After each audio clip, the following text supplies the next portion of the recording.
ఆరాధించాలి? ఎందుకు పెట్టి దేవుని మనం ఆరాధించాలి అంటే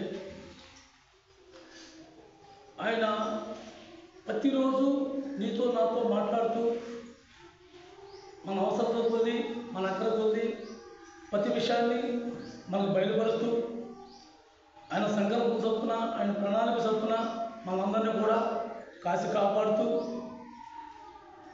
ఈరోజు మనందరం సంఘముగా కూడి మందిరానికి రావడానికి ఆయన ఇచ్చిన కృపను పెట్టి ఆయనకి ఎంతైనా మనం కృతజ్ఞత కలిగి ఉండాలి. ఆరాధన అనేది 4 మాటలు చెప్పుకొని 2 పాటలు పాడుకుని కానుకేసుకునేది కాదు. దేవునికి క్రైస్తవుడికి వ్యక్తిగత సంబంధం కలిగి ఉండాలి. వ్యక్తిగతంగా దేవునితో సహవాసం కలిగి ఉండాలి. అలాగే దేవుడు మనతో ఏం మాట్లాడుతున్నాడో ఆ మాట మనం అనుసరించి ఆ ప్రకారంగా జీవిస్తూ దేవుడు మహిమపరచడమే దేవునికి ఆరాధన. ప్రతి మీటింగ్కి మనం మందిరానికి వచ్చినంత మాత్రాన మనం ఆరాధకులం కావు.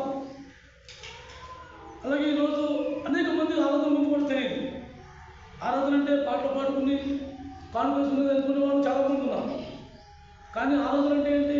అర్పణ. దేవుడికి మనం ఏమర్పిస్తున్నాం? వ్యక్తిగతంగా మనం జీవించే జీవితమే దేవునికి అర్పణ అయి ఉండాలి. ఈరోజు ఇలాగ మనం సజీవులుగా ఉండడానికి కారణం ఆ పరలోకపు తండ్రి. దేవుడిని ఎందుకు పెట్టి మనం ఆరాధించాలంటే దేవుడు నోటి నుండి వచ్చి ప్రతి మాట వల్ల మనం పోషింపబడుతున్నాం, జీవిస్తున్నాం. ఈ ఒక ఆదరణ లేని సమయంలో దేవుడు మనకు ఆదరణ అయి ఉన్నాడు. మన గమ్యం ఏంటో మనం తెలియనప్పుడు దేవుడు మనకు గమ్యాన్ని ఏర్పరిచాడు, గమ్యాన్ని చూపించాడు. అలాంటి దేవుడు నీతో నాతో కలిసి ఆయన ఉన్నాడు, మన మధ్య ఆయన ఉన్నాడు. దేవుడు సన్నిధికి వచ్చిన వారు ఆయన ఇక్కడ ఉన్నాడని, ఆయన మనతో ఉన్నాడని మనం ఎంతైనా విశ్వాసం కలిగి ఆ దేవుడు పలికే ప్రతి ఒక్క మాటను మనం గైకుని ఆ ప్రకారంగా జీవించడం మనకి చాలా అవసరం. ఇవాళ ఈ గడిలో ఉన్నవారు అనేక మంది ఉన్నారు, ఇంకా మనం సజీవులుగా ఉంచాడు. ఇంతకన్నా మనకి ఏం కావాలి? చాలామంది దేవుడు నాకు అది చేయలేదు, నాకు ఇది చేశాడు, ఇలా చేయలేదు, అలా చేశాడు అనుకునేవాడు చాలామంది ఉన్నారు. దేవుడు చేయవలసిందంతా చేశాడు, కానీ ఆయన ఏం చేశాడు మనం గైకొనలేక, ఆయన చేసిన క్రియ మనం అర్థం చేసుకోక, ఆ క్రియ దేవుడు చేసిన క్రయము మనం చెల్లించవలసిన క్రయము ఆ దేవుడు చెల్లించిన క్రయం ఏంటో మనకు తెలియక మనం వ్యర్థంగా దేవుని వైపు ఇంకా దీనంగా చూస్తున్నాం. కానీ నిజమైన దీనములతో దేవుని వైపు చేసినప్పుడు మనకేదో అవసరమైన సమస్తము సమకూర్చి ఇచ్చి ఉన్నాడు. దేవుని ఎందుకు పెట్టి మనం ఆరాధించాలి అంటే ఆయనలో జీవం ఉంది, ఆయనలో జీవం ఉంది. మనమందరం కూడా తెలియని సాటికి వ్యర్థంగాను అనేక సందర్భాలు అనేక సాటికి ఇక్కడ దేవుడు ఉన్నాడని, అక్కడ దేవుడు ఉన్నాడని, ఈ దేవుడు కాదు ఆ దేవుడు అని, ఆ దేవుడు కాదు ఈ దేవుడు అని అందరూ తిరిగిన వాళ్ళు. కానీ జీవన దేవుడు ఒకే ఒకడు ఉన్నాడు, ఆయన పరమం ఉన్నాడు, ఆయన కుమారుడు నీతో నాతో ఈ భూలోకంలో ఉన్నాడు. మనందరినీ కూడా ఆయన వాక్యం ద్వారా పోషిస్తూ, ఆయన నామం ద్వారా మనల్ని ఆశీర్వదిస్తూ, మనకు కాపుదల నుంచి మన చుట్టూ కంచి వేసి ఆయన కాపాడుతున్నాడని గ్రహింపు మనం తెలిసినప్పటికీ మనం చాలా లోతుగా పాతుకుపోయాము. వాటిలన్నింటినీ మనం వినిపించుకుని దేవుని సన్నిధికి రావడానికి చాలా టైం పడుతుంది. కానీ మనం ఎందుకు పెట్టి దేవుడిని ఆరాధించాలంటే దేవుడు ఆ పరలోకపు తండ్రి ఆ యేసుక్రీస్తు ప్రభులో జీవం ఉంది. యోహాను సువార్త పేజీ నెంబర్ 80, యోహాను సువార్త 1వ అధ్యాయం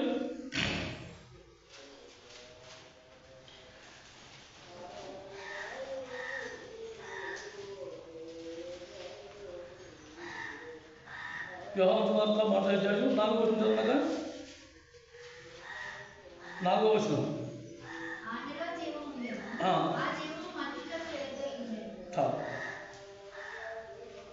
మనకి దేవుడు ఎవరో తెలియనప్పుడు, దేవుడి గురించి తెలియనప్పుడు మనమందరం కూడా చీకటి కాంతిలో మనం చీకటి అంధకారంలో మనం పడి ఉన్నప్పుడు ఆ యేసుక్రీస్తు ప్రభు ఈ భూమి మీద వచ్చాడు. మన తల్లి గర్భంలో పుట్టక ముందే నీ కోసం నా కోసం ఆయన కైలు చెల్లించేశాడు. మనం కొన్ని యుగాల ముందు పుడతామో తర్వాత పుడతామని తెలిసి కూడా నీ కోసం నా కోసం ఆయన ప్రభు క్రయం చెల్లించాడు. తన రక్తం కార్చాడు, సమస్తం విడిచిపెట్టాడు. తండ్రి కుడిపాసన కూర్చుని ఆయనతో సమానంగా ఉన్న భాగ్యాన్ని వదులుకుంటాం కూడా వదులుకోకూడని భాగ్యం అని తెలిసి కూడా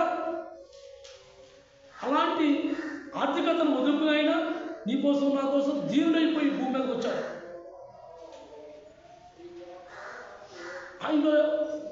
ఆయన ఎందుకు వచ్చాడు? వెలుగంటే ఏంటో మనకు తెలియదు, జీవం అంటే ఏంటో మనకు తెలియదు. అలాంటి జీవాన్ని మనకు ఇవ్వడానికి, వెలుగుని మనం చూపించడానికి ఈ భూమి మీదకి వచ్చాడు. అలాంటి దేవుడిని మనం ఆరాధించాలి. వ్యర్థమైన వాటిని కాదు, వ్యర్థంగా కాదు. మనం చేసే ప్రతి క్రియకు ఆయన కర్త అయి ఉన్నాడు, మనకు తోడై ఉన్నాడు. మనం నడిపించడానికి, మనం కొనసాగించడానికి, మనం జీవింపజేయడానికి ఆయన మన చుట్టూ ఒక కంచి వేశాడు.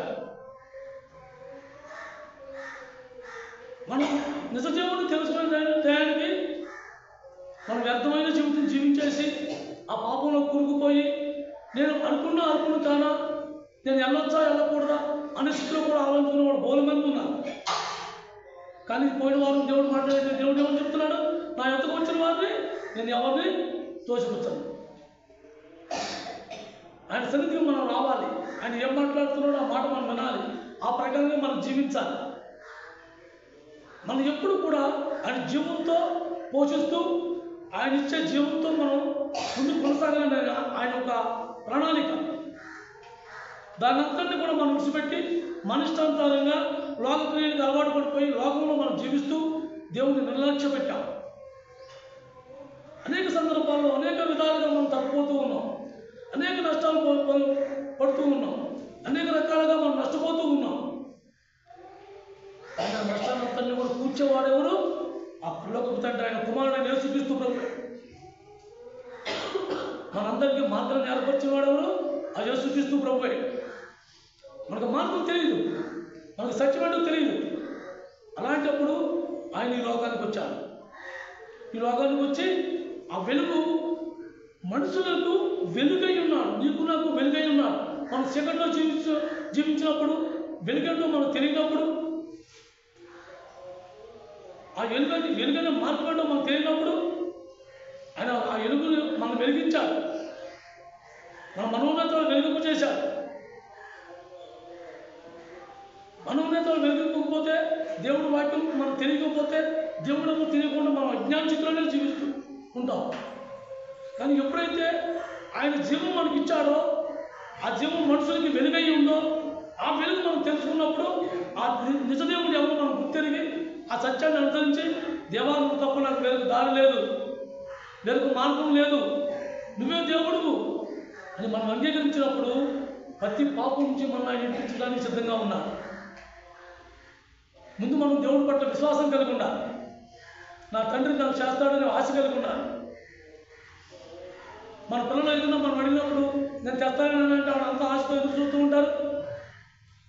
అలాంటి ఆశ కలిగి ఉండాలి. నా ప్రభు ఉన్నాడు, నా పరలోకపు తండ్రి ఉన్నాడు, నాకు జీవం ఇచ్చేవాడు ఉన్నాడు, నన్ను జీవింపు చేస్తాడు, నా కొత్తలని ఆయన తీరుస్తాడు. ఒక విశ్వాసం, ఒక నమ్మకం. యేసుక్రీస్తు ప్రభు ఎక్కడ ప్రతి సాటిలో కూడా ఆయన చేసిన అద్భుతాలను పెట్టి, ఆయన చేసిన స్వస్థతలను పెట్టి ఏమన్నాడు? నీ నమ్మిక చొప్పును కలుగును గాక, నీ విశ్వాసం చొప్పును కలుగును గాక. ఇవే బోధించాడే కానీ, ఇవే మాటలు చెప్పాడే కానీ నేను స్వస్థపరిచాను నువ్వు వెళ్ళు అని చెప్పాలి. అలా ఫస్ట్ ఏం చేయాలి? మనం విశ్వాసం ఉంచాలి. దేవుడు నాకు చేస్తాడు, దేవుడు నాకు తగ్గిస్తాడు, దేవుడు నన్ను స్వస్థపరుస్తాడు, దేవుడు నిజమైన మార్గంలో నన్ను నడిపిస్తాడు, దేవుడు నన్ను మనోన్నతాలు వెలిగింపు చేస్తాడు అనే ఒక ఆశ మనలో కలగాలి. యేసుక్రీస్తు ప్రభు మనతో ఉన్నాడన్న సంగతి మనందరికీ తెలుసు. కానీ ప్రభు వింటున్నాడు, ప్రభు మన అంతరంగాన్ని చూస్తున్నాడు. మనం వింటున్నామో లేదో ప్రతిదీ ప్రభు గ్రహిస్తున్నాడని ఆ గ్రహింపు ఎంతమందికి ఉండి ఉంటుంది? ప్రభు కూడా ఉన్నా కూడా గ్రహింపు లేని వాడు అనేక మంది ఉంటారు. హిమాయి గ్రామస్తులు ఏం చేశారు? యేసుక్రీస్తు ప్రభుతో మాట్లాడుకుంటూ నడిచెళ్ళారు. యేసుక్రీస్తు ప్రభు కూడా ఉన్నాడు, యేసుక్రీస్తు ప్రభు మాట్లాడాడు, కానీ ప్రభు ఎవరు వాళ్ళకి తెలియలే. లూకా సువార్త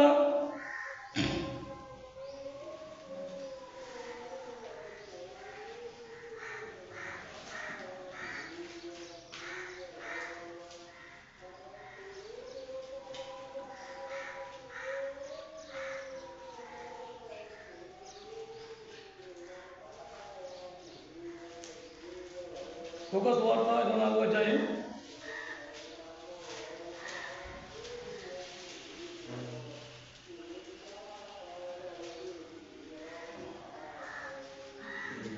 30-31 వచనాలు. లూకా సువార్త 24వ అధ్యాయం పేజీ నెంబర్ 78 30-31 వచనాలు. వారితో కూడా భోజనమునకు కూర్చున్నప్పుడు ఒక రెట్టెను పట్టుకొని స్తోత్రము చేసి దాన్ని విడిచి వారికి పంచిపెట్టగా వారి కన్నులు తెరవబడి ఆయనను గుర్తుపెట్టారు. అంతటా ఆయన వారికి అదృష్టించారు. ఆయన గుర్తుపట్టేటప్పుడు నేను వెళ్ళిపోయాడు ఇక్కడ నుంచి. ఎందుకు? ఆయన వాడు మనోనేత్రాలు వెలిగింపబడ్డాయి, నేను ఎక్కడున్నానో వాళ్ళని ఎత్తుకుంటాను. అంతకుముందు యేసుక్రీస్తు ప్రభు వాళ్ళతో నడుచుకుంటూ బయలుదేరాడు, కాలినడకడు. యేసు ప్రభు మాట్లాడుతున్నాడు, వాళ్ళు మాట్లాడుతున్నారు, వాళ్ళు మాట్లాడుకుంటూనే వెళ్ళారు, కానీ ప్రభు ఎవరు వాడు తెలియదు. వాళ్ళు చాలామంది పరిస్థితి కూడా అంతే. దేవుడు ఎవరో తెలియదు, చచ్చిపోయాడో తెలియదు. మనకు నచ్చిందని మనం ఆరాధిస్తూ, మనకు నచ్చిందని మనం మొక్కుతూ దేవుడి పట్ల నిర్లక్ష్యం కలుగుతున్నాం. ఆ సత్యాన్ని మనం తెలుసుకోవాలంటే యేసుక్రీస్తు ప్రభు ఏం చేశాడు? ఆ రొట్టె ఇచ్చి, ఆ రొట్టె ఇవ్వగానే అది తినగానే మనకి ఏమైంది? ఆ మనోనేత్రాలు వెలిగింపబడ్డాయి. అలాగే మనం కూడా ఎప్పుడైతే దేవుడు నాతో మాట్లాడుతున్నాడు, ఈ మాట నా మనసుకు తాకింది అని మనం తీర్మానించుకుంటామో అప్పుడు మన మనోనేత్రాలు వెలిగింపబడతాయి. మనం ఏ ప్రకారంగా దేవుడిని అనుసరించాలో, దేవుడు అసలు మనకి ఏం చేయాలో అప్పుడు మనం గ్రహింపులో వస్తాం. అంతవరకు వ్యర్థంగానే ఎక్కడ ప్రార్థన అయినా వెళ్తాము, ఎక్కడ చర్చలున్నా వెళ్తాము, ఎక్కడ మీటింగ్లు అయినా వెళ్తాము. అలాగే గుళ్ళకి, గోపురాలకి, తీర్థయాత్రలకి అనేక రకాలుగా మనం అందరూ తిరిగిన వాళ్ళమే, తిరగలేదని అంటున్నా, అందరం తిరిగిన వాళ్ళమే. కానీ ఎప్పుడైతే మన మనోనేత్రాలు వెలిగింపబడ్డాయో సత్యాన్ని మనం తెలుసుకోవాలి. తెలుసుకున్న తర్వాత అసలు ప్రభు గురించి నేను ఏం చేయాలి, ప్రభు నా గురించి ఏం చేశాడన్న దాని గురించి మనం గ్రహింపు ఉండాలి. ఆయన ఆలోచన రావాలి. ఆయన సమస్తం నా కోసం చేశాడు. ఆఖరి రక్తం పట్టుత వరకు తన ఒంట్లో ఉన్న నీరు కూడా వచ్చే వరకు కూడా ఆయన కాలుస్తూ ఉన్నాడు. మనం ఏమిస్తున్నాం ఆయనకి? తిరిగి పై దేవుడిని మనం నిందలు. నాకెందుకు జరగాలి, నాకెందుకు రావాలి రోగం, నాకెందుకు రావాలి కష్టాలు, నేను ఎప్పుడు దేవుడి మందిలో ఉంటాను కదా, ఎప్పుడు నేను కానుకలు వేస్తాను కదా, దశమాలు ఖర్చు చేస్తాను కదా.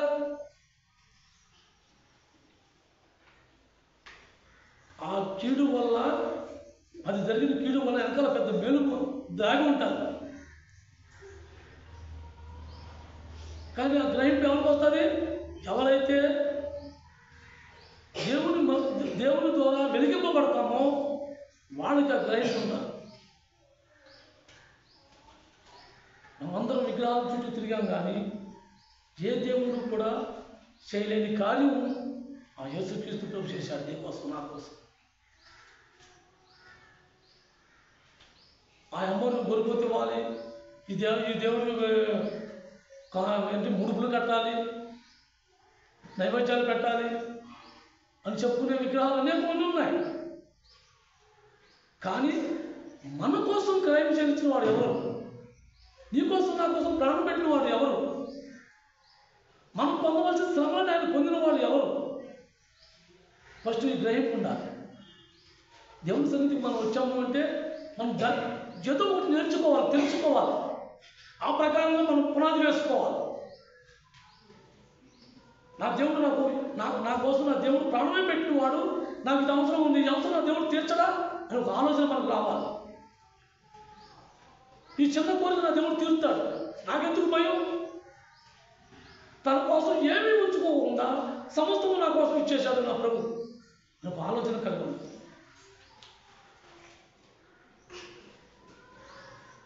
మనం ఇంకా అజ్ఞాన స్థితిలో ఉన్నాయి. ముందు ఉన్న మనం ఎవరైనా సరే ఉంటే దేవుడి పట్ల మనం ఆసక్తి కలిగి దేవుడు మాట్లాడే ప్రతి మాటను మనం అనుసరించాలి. ప్రతి మాటను మనం మనసులో భద్రపరచుకోవాలి, హృదయంలో దాచుకోవాలి. కానీ మన హృదయం అంతా ఎటుతో నిండిపోయింది, లోక ఆలోచనతో, లోక మాటలతో, లోక సమస్యతో, వీటితో నిండిపోయింది. దేవుడి మాట ఇంక వెళ్తానికి అవకాశం లేదు. ఈ శివులో చెప్తుంది, ఈ శివులో బయటకు వెళ్ళిపోతాం. ఇంకా మనం ఎప్పుడు భద్రపరుచుకుంటాం? ముందు మన హృదయాన్ని ఖాళీ చేసుకుంటే దేవుడు ఆయన వాక్యంతో మనం నింపుతాడు. ఆయన జీవాలతో మనం పోషిస్తున్నాడు. ఆయనలో జీవం ఉంది, వెలుగు ఉంది. ఆ వెలుగు మనుషులకి అందరినీ వెలిగింపజేస్తుంది. మనం వెలిగింపబడ్డవాడు. మన అంధకారంలో లేవు, మన గుడ్డత్వంలో లేవు. కానీ ఇంకా అంధకారంలో జీవించే వారికి మనం ప్రోత్సాహం ఉండాలి. మనం దేవుడు పలికిచ్చే మాటల వల్ల వాళ్ళు ప్రోత్సహింపబడాలి, వాళ్ళ ఉత్సాహం రావాలి. వీళ్ళ దగ్గర ఉన్న ఈ మహిమ, ఈ గొప్పతనం ఎలా వచ్చింది అంటే నేను ఆ దేవుడిని తెలుసుకోవాలి, ఆ దేవుడు ఎవరు నేను కనుక్కోవాలి. నేను కూడా వాళ్ళతో పాటు వెళ్ళాలి, వాళ్ళ దగ్గరికి వెళ్ళాలి, వాళ్ళ దేవుడిని తెలుసుకోవాలి అని ఒక ఆశ కలగాలి. ఆ యుమాని గ్రామస్తులాగా మనకు కూడా ఎప్పుడైతే ఆ వాక్యం అనే రొట్టెని మనం తినామో, మనం భుజించామో, ఆ ప్రకారంగా మనకు కూడా యేసు ప్రభు ఎవరో తెలుస్తుంది. ఆ వాక్యాన్ని మనం భుజించాలి, మనం ఇముడ్చుకోవాలి కలుపు. అలాంటప్పుడే దేవుడు నీకు నాకు సమస్తము బయలుపరుస్తాడు. వాళ్ళు ఏమన్నారు? ఆయన మాట్లాడితే ప్రభు కాదా, నీకు మండలేదా? ఆ మంట ఆ ప్రభు మాట్లాడినప్పుడు మన హృదయాన్ని మండలేదా? ఇవాళ నీ హృదయం నా హృదయం కూడా మండాలి, మంట పుట్టించాలి. రోజులు చూసారు ఎంత తారుమారుగా ఉన్నాయో, ఎంత భయంకరంగా ఉన్నాయో. మనం పడుకునేటప్పుడు ఒక ఆలోచనతో పడుకుంటాం, తెల్లారి జరిగే ఇంకొక రకంగా జరుగుతూ ఉంటాయి. ఏం జరుగుతుందో ఎవరికి తెలియదు. ఆ పరలోక తండ్రికి, ఆ యేసుక్రీస్తు ప్రభుకి తప్ప ఏం జరుగుతుందో మనకి ఎవ్వరికీ తెలియదు. ఈ గడియలో ఉంటాం, మరి క్షణం ఎలా ఉంటామో మనకు తెలియదు. అటువంటిప్పుడు ఎప్పుడప్పుడు మనం ఏం చేయాలి? వాక్యానుసారం జీవించడానికి మనం ప్రాయశ్చిత్తం పడాలి, పశ్చాత్తాపం పడాలి, ప్రభు దగ్గర కూర్చోవాలి, ప్రభు మాటలు అనుసరించాలి. దేవుడు మనకు ప్రతి వారం మనల్ని హెచ్చరిస్తూ వస్తున్నాడు, పోషిస్తూ వస్తున్నాడు. భయంకరమైన కరుణ వచ్చినప్పుడే దేవుడి పట్ల మనకి దేవుడి పట్ల ఎంతో ఆసక్తి కలిగి ఉన్నాం.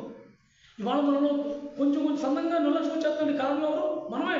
ఇందులో మనకి వెనకాల ఏ ప్రమాదము లేదు, కనిపించట్లేదు. కానీ ఇప్పుడు దేవుడు ఏం చేశాడో తెలుసా? కనిపించని ప్రమాదాలు సృష్టిస్తున్నాడు. మనం సంపాదాన్ని కాదు, మనలో ఆయన పట్ల ప్రేమ కలిగి ఉండటానికి. ఆయన మనం ప్రేమించాడు కాబట్టి మనం ఒక్క విషయంలో కూడా పాపం చేయకుండా ఉండటానికి, ఒక్క విషయంలో కూడా మనం తప్పుకోకుండా ఉండటానికి.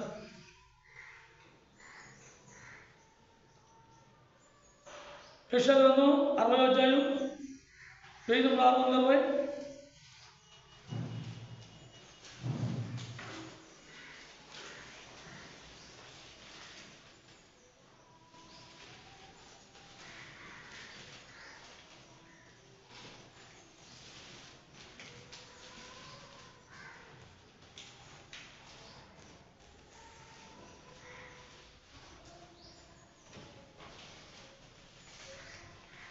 యెషయా గ్రంథం పేజీ నంబర్ 60వ అధ్యాయం 1వ వచనం.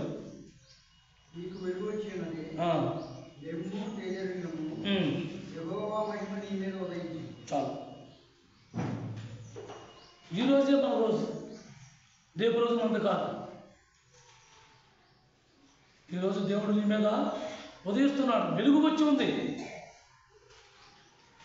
ఎవరైతే అజ్ఞానంగా ఉన్నామో మనం మెలుగు కలిగి ఉండాలి. ఆ వెలుగు నీ మీద, నా మీద ప్రకాశిస్తున్నాడు దేవుడు. ఆ ప్రకాశంలోకి మనం వెళ్ళాలి. ఆ వెలుగులో మనం తేచి వెళ్ళాలి. ఆ వెలుగుమయంగా మనం జీవించాలి.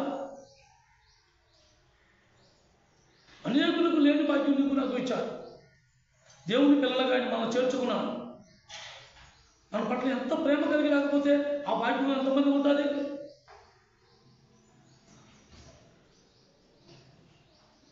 వాళ్ళు వేసుకుని గుళ్ళకి వెళ్ళి ఉంటారా దేవుడు పెట్టలని? రోజు అర్చనలు చేసి అర్చకులు అంటారా దేవుడు పెట్టలని? కానీ ఆ భాగ్యం నీకు నాకు ఉంది. మళ్ళీ అంటారు ఆ మాట, వీళ్ళ దేవుడు పెట్టు. కానీ ఆ వెలుగు మనలో ఉందో లేదో మనం చూసుకోవాలి. దేవుడి పిల్లలు అనిపించుకునే ఆ వెలుగు, ఆ జీవితం మనలో ఉందో లేదో మనం చూసుకోవాలి. దేవుడైతే ప్రేమమయం, కనికరం గలవాడు, దీన మనసు గలవాడు, సమస్తం ఎరుగున దేవుడు. ఆయన పిల్లలు చెప్పుకుని మనం కూడా అటువంటి జీవితం జీవిస్తున్నామా లేదా? మనం ఎవరి వాళ్ళని చూసుకోవాలి, బాగుంటే సరి చేసుకోవాలి. దేవుడు మనం హెచ్చరిస్తున్నాడు. ఆ వెలుగు నీ మీద నా మీద ప్రకాశిస్తుంది. చేతురెళ్ళము, దేవుని కాంతి ఉదయిస్తుంది. నూతనంగా నువ్వు నేను ఉదయిద్దాం, నూతన జీవితాన్ని మొదలు పెడదాం. ఆ సర్వ సృష్టికర్త అయిన దేవుని కుమారులుగా మనం జీవిద్దాం, ఆయన బిడ్డలుగా మనం కొనసాగుదాం. మనం ఎట్టి జీవితం జీవిస్తున్నామో మనకు మనమే చూసుకోవాలి. ఎలాంటి జీవితంలో మనం కొనసాగుతున్నామో మనం తోక వేసుకోవాలి, సరి చేసుకోవాలి. పడిపోకుండా ఎవరు మనం అందరం పడిపోతాం. కానీ ఎప్పుడైతే పడిపోయామో పడిపోయిన కాదు మాత్రం ఆకూడదు. దాన్ని తిరిగి లేచి దాన్ని కడుక్కోవాలి, ఆ బాడీని కడుక్కోవాలి. మళ్ళీ ఆ మార్గాన్ని మనం పరిగెడుతూ ఉండాలి. ప్రతి విషయంలోనూ దేవునికి మహిమకరంగా మనం ముందుకు కొనసాగాలి. దేవునికి ఆరాధన అంటే ఏంటి? దేవుడు ఇచ్చిన మాట ప్రకారం మనం జీవించడమే దేవునికి ఆరాధన. దేవుడు ఏం మాటలు మాట్లాడుతున్నాడో దాని ప్రకారం జీవించడం, మన జీవితంలో ఉన్న లోపాలు సరి చేసుకుని, ప్రభావం నేను తప్పు చేశాను, నేను పాపంలో ఉన్నాను, దీని నుంచి నేను విడిపించుకోలేకపోతున్నాను, నాకు నువ్వే దిక్కు తండ్రి, దిక్కు తోసట్లేదు. నా దగ్గర మనం గోజాడినప్పుడు మనం చేసుకోలేని కార్యాలను మనలో చేస్తాడు. మనం విడిపించుకోలేని బందికాడ నుంచి ఆ ప్రభు విడిపిస్తాడు.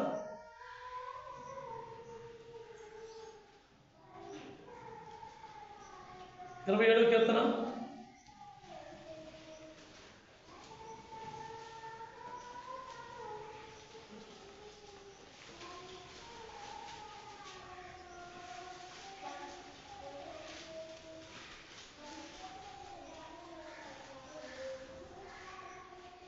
పేజీ నంబర్ 465, 27వ కీర్తన 10వ వచనం.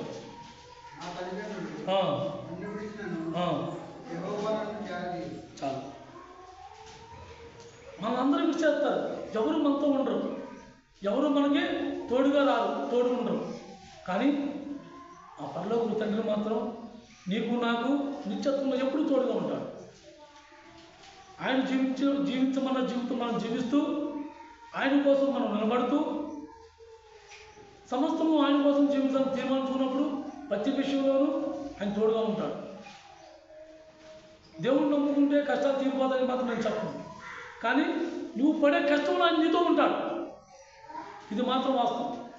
మన ఒకరే కాదు కష్టాలు, మనకన్నా ఎన్నో రకాల ఇబ్బందులు పడేవాళ్ళు ఉన్నారు, మనకన్నా ఎన్నో బాధలు వహించేవాళ్ళు ఉన్నారు, మనకన్నా ఎన్నో పోగొట్టుకునే వాళ్ళు ఉన్నారు. కానీ ఈరోజు ఇంకా మనం మెరుగు.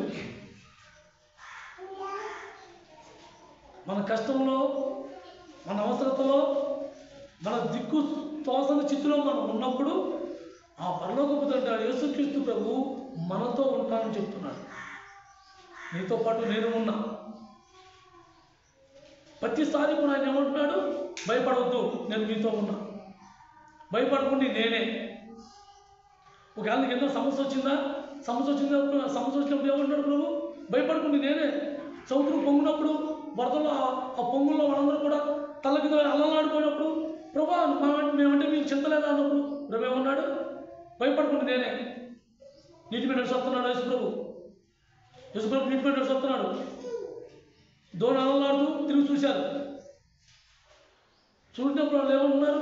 పోతాం భయపడకుండా నేనే. అలాగే ఒక బాధ వచ్చినప్పుడు చెదిరిపోవద్దు, కష్టం వచ్చినప్పుడు బెదరొద్దు. దేవుడు ఉన్నాడు. ప్రభు ఏమంటాడు, మనకు అనుమతిస్తాడు ఒకసారి ఒక సందర్భంలో. ఎందుకు? ఆయనకి మన ఇష్టం. మనం ఎక్కడ తప్పిపోతామో, ఎక్కడ దేవుడికి మనం దూరం అయిపోతామో, ఎక్కడ దేవుడికి మనం నిర్లక్ష్యంగా ఉంటామో అని ఆయన మనం ఏం చేస్తాడు, ఒక సందర్భంలో అనుమతిస్తూ ఉంటాడు. అటువంటిప్పుడు మనం భయపడకూడదు. ప్రభు ఏమంటాడు, భయపడద్దు, నేనే. నీ జీవితం నీటి మీద నడకలా ఉందా? నీ జీవితం అల్లాడుతుందా? దిక్కు తోసట్లేదా? భయపడద్దు. మన ప్రభు ఉన్నాడు. మన ప్రభు ఉన్నాడు, మనతో తోడుగా ఉన్నాడు. ప్రతి కష్టంలోనూ నీతో నాతో తోడుగా ఉన్నాడు. నేను ఉన్నవాడును, నీతో ఉన్నవాడును, నీకు సహాయం చేసేవాడును, సమస్తము మనకు ఆయన ఉన్నాడు. కాబట్టి ఏ విషయంలో కూడా మనం భయపడవచ్చు. నేను ఉన్నాను అని చెప్తున్నాడు ఆయన ప్రతి విషయంలో కూడా. ఆయన ఉన్నప్పుడు, దేవుడే నీతో నాతో ఉన్నప్పుడు మనం ఈ లోకంలో ఉన్నాం, ఎన్ని ఉంటామో తెలియదు. నిన్నటి మట్టి అన్నీ యాక్సిడెంట్లే, కానీ దేవుడి దేవుడు ఎవరు ప్రాణహాని లేదు. స్వప్న జాడు కూడా యాక్సిడెంట్ జరిగిందండి రాత్రి. నిన్నటి మట్టి అన్ని ప్రమాదాలు జరుగుతూ వస్తున్నాయి, కానీ మనం ఇంతవరకు ఏ ప్రమాదకరమైన ప్రాణహాని జరిగి ఇలా దెబ్బలతోనే కానీ ఏమో మనకే జరగవచ్చు, మన ప్రాణాలే పోవచ్చు. ఎవరికి ఎవరు సచితం కాదు. ఉన్న 4 రోజులు దేవుడిని మహిమపరచుకోవడం, దేవుడి కోసం జీవించడం.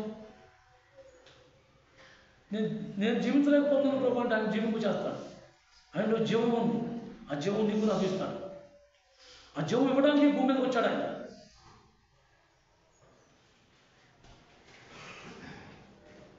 పదహారు కీర్తన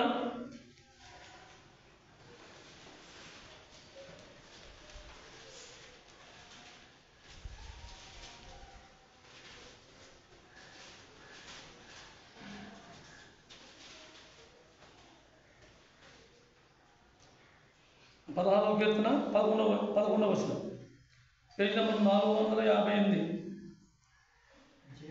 జీవమార్గమును నీవు నాకు తెలియజేసేటవు. ఈ సన్నిధిని సంపూర్ణ సంతోషము కలదు. ఈ కుడి చేతిలో నిత్యము సుఖములు కలదు. దేవుని సన్నిధిలో ఏముంటుంది? సంపూర్ణ సంతోషం, నిత్యము సుఖం. సుఖం అంటే ఏంటి?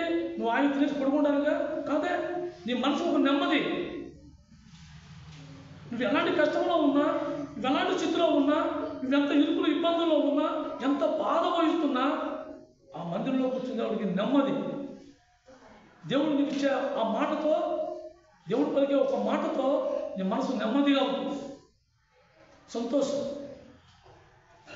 సుఖం ఆయన సన్నిధిలో. చాలా సందర్భాల్లో నేను ప్రసిద్ధనే గుళ్ళకి వెళ్ళినప్పుడు ఆడ వచ్చే స్వామి కూడా తెలుసా, జనం తొక్కించలాడేస్తున్నారు. చూడాడు నా కాలు తొక్కి వెళ్ళిపోతున్నాడు, జనం తొక్కేస్తాడు కాలు. అక్కడ నువ్వు వెళ్ళింది దేవుని ముక్కు దగ్గర వెళ్ళావు, కానీ వచ్చాడు అలవాటులో తిరిగి ఏదో నష్టం జరిగిందని, నేను ఇలా అన్నీ నష్టపోయినని ఏడుతూ వస్తున్నాను. కానీ మందిరం వచ్చాడు అలా కాదు. ఆయన మాట ఓదార్పుగా ఉంటుంది. దేవుడు మాట మనకి ఓదార్పుగా ఉంటుంది, ఆదరణగా ఉంటుంది. మన కష్టకాలంలో ఆయన కాచి భుజాన్న మోసే దేవుడు మనకు ఉన్నాడనే కొన్ని నెమ్మది మనలో పుట్టుతాడు. నా ప్రభు ఉన్నాడు, నా ప్రభు చూసుకుంటాడు, నాకు ఆశ కల్పిస్తాడు దేవుడు. ఎన్నో సందర్భాల్లో అటువంటి నేను చవి చూశాను. గొడవలు కూడా పడ్డాం, కొట్లాటలు కూడా జరిగాయి. కానీ ఆ సన్నిధి, ఆ దేవుడు, నిజమైన దేవుని సన్నిధి వచ్చేటప్పటికీ నెమ్మది. నీలో ఉన్న అహంకారం పోతుంది, నీలో ఉన్న గర్వం చస్తుంది.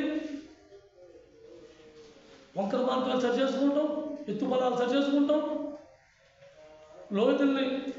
లోయల్ని సమానం చేయటం, ఇవన్నీ కూడా దేవుడు మనకు నేర్పిస్తాడు. ఆ నేర్పులో మనం ఉన్నప్పుడు, నేర్చుకునే స్వభావంలో మనం ఉన్నప్పుడు దేవుడు సమస్తము నీకు నాకు బయటపరుస్తాడు. మన మనసు నెమ్మదై ఉండాలి. ఆ నెమ్మది కలిగాలంటే మనం ఏం చేయాలి? ఏకాంత సమయం చూసుకోవాలి, ఏకాంతంగా ఉండాలి. ఏకాంతంగా అంటే భార్య పెట్టిన వదిలేసి, సంసారం వదిలేసి ఎక్కడో పట్టణంలోకి వెళ్ళిపోయి కూర్చుంటాము, లేదా అడవిలోకి వెళ్ళిపోయి ఏకాంతాన్ని ముసుకేసుకోవడం కాదు. నువ్వు అన్ని పనులు చేసుకో, ప్రతి పని చేసుకో. నువ్వే పని చేసుకున్నా సరే నీకు సమయం ఉన్నప్పుడు దేవుడితో గడుపు. యేసుక్రీస్తు ప్రభుకి ఎప్పుడు సమయం ఉంటే అప్పుడు అరణ్యంలోకి ఏకాంతంగా వెళ్ళిపోయాడు. ఆయన అరణ్యంలోకి ఏకాంతంగా వెళ్ళిపోయాడు. ఎందుకు? తండ్రి స్వరం వినాలి. తండ్రి ఏం చెప్తాడో అది వినాలి. నేను తండ్రి నాతో మాట్లాడుతున్నాడు, నా ప్రభు నాతో మాట్లాడుతున్నాడు అని ఆశ కూడా కలిగి ఉండాలి. యేసుక్రీస్తు ప్రభు అలాగే వెళ్ళేవాడు. ఎప్పుడు అవకాశం ఉంటే అప్పుడు ఏకాంతంగా వెళ్ళిపోయేవాడు. ఆయన ఏకాంతంగా గడిపేవాడు. తండ్రితో సంభాషణ. తండ్రి ఈరోజు నేను ఎవరికి ఏం చెప్పాలి, ఎవరితో నేను ఏం మాట్లాడాలి, నీ పిల్లలు పలానా సార్ నీ ఇబ్బందులు నాకు వెళ్ళమంటావా? వద్దు, ఇంకా నలగనేవాడిని. అలాంటి సందర్భాలు యేసు ప్రభుకి ఎన్నో జరిగాయి. మనం కూడా దేవుడితో ఏకాంతం టైం ఉన్నప్పుడు, అవకాశం ఉన్నప్పుడు దేవుడితో గడపాలి. కానీ వ్యర్థమైన ఆలోచనతో వ్యర్థంగా జీవించడం అది క్రైస్తవ జీవితానికి తగదు. ఎందుకంటే మనం ఎప్పుడైతే వ్యర్థంగా జీవిస్తామో అపవాది తన యుక్తితో, పాము ఎలాగైతే తన యుక్తితో ఆ యొక్క యుధనంలో ప్రేరేపించిందో అలాగే నీలో కూడా ప్రేరేపిస్తూ ఉంటాడు. లూకా సువార్త 5వ అధ్యాయం